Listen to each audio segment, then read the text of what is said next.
नमस्कार, स्वागत है आपका कहानी मंगल चैनल पर। हम लेके आए हैं आज आपके लिए एक बहुत ही हॉरर और भयानक कहानी। क्या आपने कभी सुबह अपने घर के बाहर एक कटा हुआ नींबू पड़ा देखा है? क्या आपने कभी चौराहों पर किसी पुराने मंदिर के पास या किसी सुनसान सड़क पर एक नींबू में फंसी लाल डोरी, कुछ मिर्चियों और राख को चिन्ह देखे हैं? लोग कहते हैं बस नज़र उतारने का टोटका होता है, लेकिन सच इससे कहीं ज़्यादा भयानक है। भारत के कुछ हिस्सों में पुराने तांत्रिकों की परंपरा है आत्मा को नींबू में बांधने की। हाँ, नींबू, वही छोटा पीला फल जिसके अंदर अगर सही विधि से तंत्र साधना की जाए तो एक आत्मा की पीड़ा को उसमें बंद किया जा सकता है। लेकिन अगर उस आत्मा को पूरा शांति ना दी जाए, अगर उसे नियंत्रण में रखने वाला तांत्रिक मर जाए, तो वह आत्मा तड़पती है, चीखती है और एक दिन नींबू फट जाता है। उसके बाद जो होता है वो रूह कपा देने वाला होता है। कहते हैं वो आत्मा अपनी आज़ादी के बदले किसी को चुनती है जो सबसे पहले उसे छूता है या जो उसकी चीख को सुन लेता है। उसके बाद शुरू होता है मौतों का सिलसिला।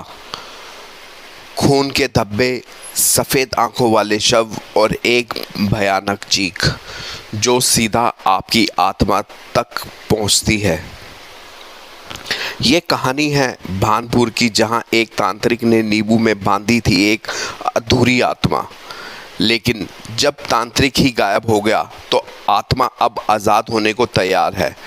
क्या आप तैयार हैं उस नींबू की चीख सुनने के लिए? क्योंकि एक बार कहानी शुरू हुई तो उस नींबू के बच पाना नामुमकिन है। कुछ आत्माओं को तंत्र से बांध दिया जाता है। वे ना मरती हैं ना पूरी तरह जिंदा रहती हैं। उनका क्रोध, उनकी पीड़ा किसी बर्तन, किसी चीज़ में कैद कर दी जाती है, जैसे एक नींबू में। वहाँ, जी हाँ, जैसे एक नींबू में। हाँ, वही साधारण नींबू जिसे आप रोज़मर्रा की ज़िंदगी में इस्तेमाल करते हैं। लेकिन क्या आपने कभी सड़क पर पड़ा कटा हुआ नींबू देखा है? क्या आपने कभी महसूस किया है वह आपको घूर रहा है? क्या हो अगर उसमें किसी की आत्मा कैद हो और वह अब आज़ाद होना चाहती हो? यह कहानी उसी नींबू की है जिसमें बंधी थी एक ऐसी आत्मा जिसकी चीख सुनकर इंसान की रूह तक जम जाए। साल 1998 का अक्टूबर महीना था। उत्तर प्रदेश के एक छोटे से कस्बे भानपुर में दीपावली की तैयारियां चल रही थी। गांव में एक जाना माना तांत्रिक था, भैरवनाथ, जिसकी मान्यता था कि वह आत्माओं को बांध सकता है। लेकिन एक दिन वह लापता हो गया और उसके झोपड़े के बाहर बस एक कटा हुआ नींबू पड़ा था, जिसके भीतर से आती थी अजीब सी गंध और कभी कभी किसी के रोने की आवाज़। लोगों ने समझा कि यह बस वहम है, लेकिन कुछ ही हफ्तों में भानपुर में मौतों का सिलसिला शुरू हो गया। पहले एक बच्चा गायब हुआ, फिर एक महिला की खोपड़ी उसकी रसोई में मिली। हर बार घटनास्थल पर बस एक चीज़ मिलती, वही नींबू। अन्य एक युवा पत्रकार था जो पैरानॉर्मल घटनाओं पर लेख लिखता था। जब उसने भानपुर के तांत्रिक और रहस्यमय नींबू की बात सुनी तो उसने तय किया कि वह इस कहानी की तह तक जाएगा। वह कैमरा, रिकॉर्डर और कुछ तांत्रिकों से मिली सलाह लेकर भानपुर पहुंचा। गांव में सन्नाटा पसरा था। हर घर के दरवाजे पर नीम की पत्तियां और राख लगी थी। लोग उससे नज़रें चुराते बात करने में डर रहे थे। लेकिन एक बूढ़ी औरत, दादी अम्मा, ने उसे बुलाया और कहा, मत छेड़ो उस नींबू को बेटा, वो चीखती है आत्मा अब जाग रही है। दादी अम्मा ने बताया कि वर्षों पहले एक औरत गौरी पर तांत्रिक भैरवनाथ ने तंत्र क्रिया की थी। वह औरत गर्भवती थी, लेकिन भैरवनाथ ने उसे बलि के लिए चुना क्योंकि उसे चाहिए थी अधूरी आत्मा। गौरी की आत्मा मरने के बाद भी अधूरी थी क्योंकि वह मां बनने से पहले ही मार दी गई थी। भैरवनाथ ने उसकी आत्मा को एक नींबू में बांध दिया। वह आत्मा हर अमावस्या को जागती, चीखती और आज़ाद होने की कोशिश करती।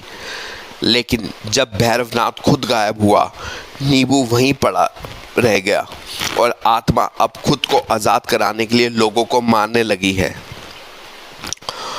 अन्य को दादी की बातें एक बढ़िया स्टोरी प्लॉट लगी, लेकिन जब वह रात को अकेले झोपड़ी में गया और उस नींबू को देखा तो उसने उसे उठाकर एक कांच के डिब्बे में बंद कर दिया।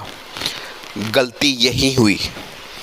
जैसे ही उसने नींबू को छुआ, उसे एक औरत की चीख सुनाई दी, जैसे किसी ने उसकी हड्डियां चबाई हो।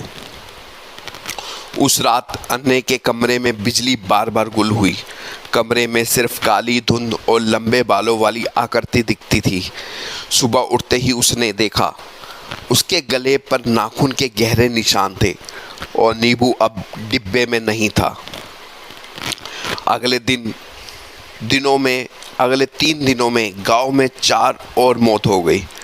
हर बार मृत शरीर की आंखें फटी हुई थी और उसके कानों से खून बह रहा था, मानो किसी ने उन्हें तेज चीख के फाड़ दिया हो।